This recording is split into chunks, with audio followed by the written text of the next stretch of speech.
Come on, dog. Hit that subscribe button and give me a thumbs up. Me and my little homie here is in the struggle.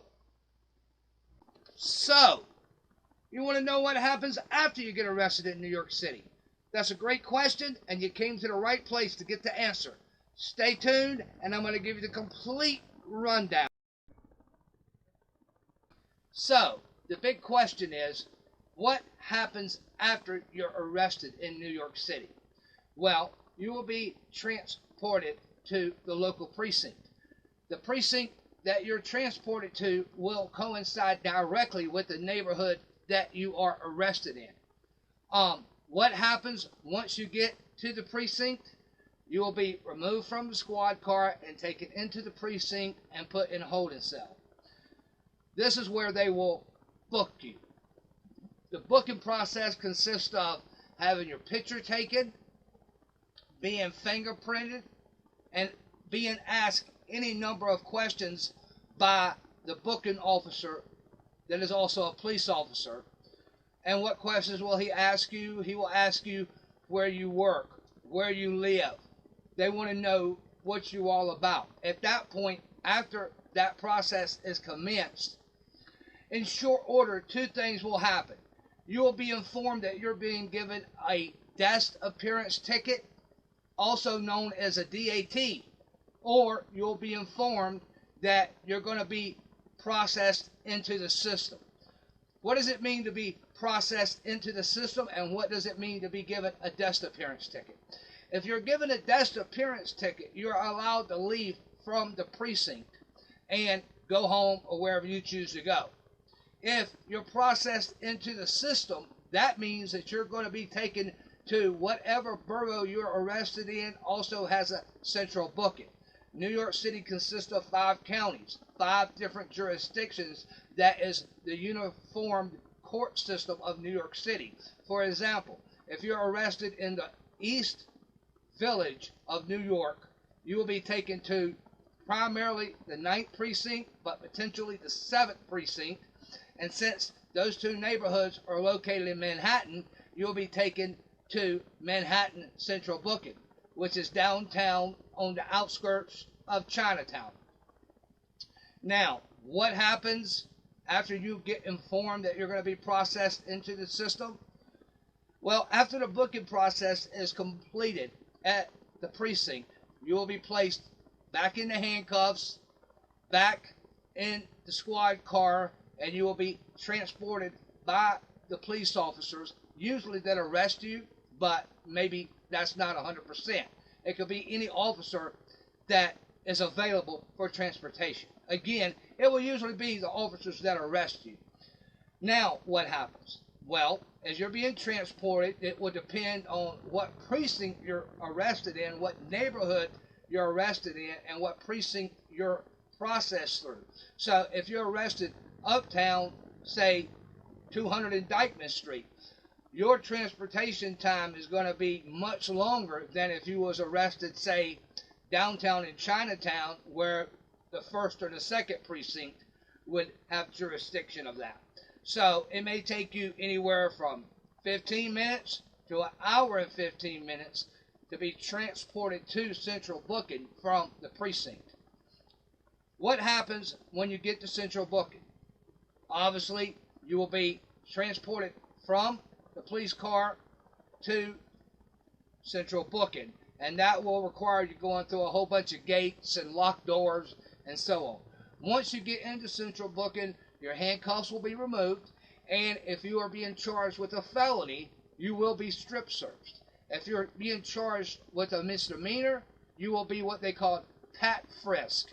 You'll be made to empty your pockets, be patted down, and have to walk through a metal detector.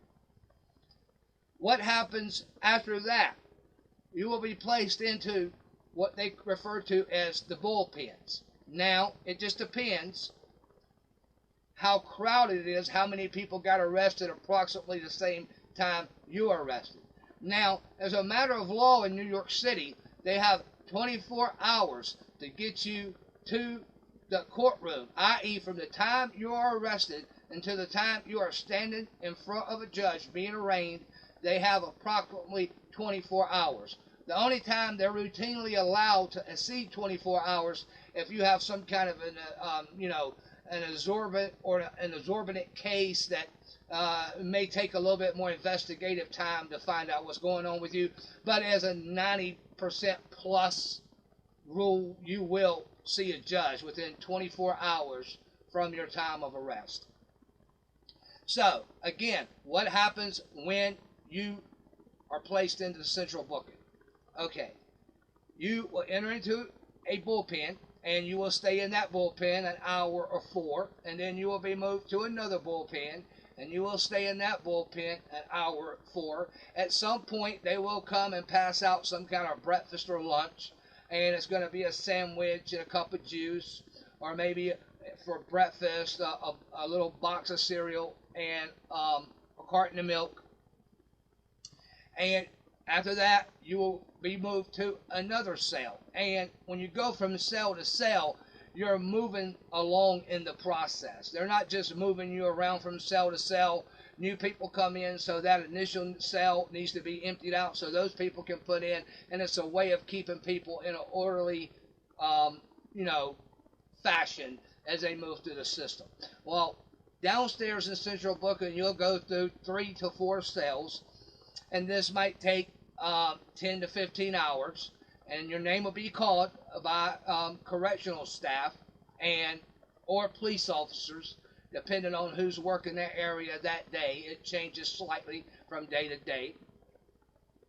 And you will be taken upstairs to where the courtrooms are operating. Now, again, there's more bullpens. Now, the bullpen that you'll go in at that point is the bullpen that you will be in right up until your name is called to see the judge. While you're in that bullpen, you will be called out in the back of the bullpen by your public defender. Now, at this point, it's not about proving your innocence or going to trial or any of that. You're just going to basically be read that when you go out to the court, and what you're going to discuss with the attorney is he's going to inform you what you're being charged with and what the likelihood of you being released on your own recognizance. Your own recognizance, or OR. Or will the judge potentially set a bail, or, depending on your crime, will you be remanded? Those are your 3 options at arraignment. Now, he will more or less tell you, and depending on your prior criminal history, have you ever failed to report if you've been released on an OR? So it's actually referred to as a ROR, released on your own recognizance. So has a judge ever released you on your own recognizance, and have you failed to come back to court when ordered to do so? If you have, maybe they won't release you on your own recognizance. However, these are things that you will discuss with that attorney. So within anywhere from 20 to 24 hour mark, you'll be called out to the judge. What happens at that point? Well, you will be standing with your attorney, and the prosecutor will be standing at his podium, and the judge will obviously be on the bench.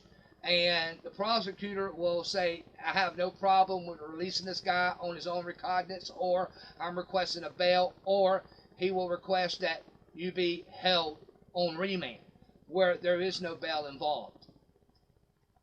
Whatever the judge decides to do, that's what it is. So, what happens at that point? Either you are allowed to leave the courtroom, or you're held on bail, or you are held in remand. If you're allowed to leave the courtroom, obviously you don't need to watch another follow-up video. But what happens if the judge sets bail? What happens if you're remanded? So if you want to know the rest of the story, go to YouTube and request A Word from the Shadows and check this video out right here. Getting arrested in New York City. What happens next?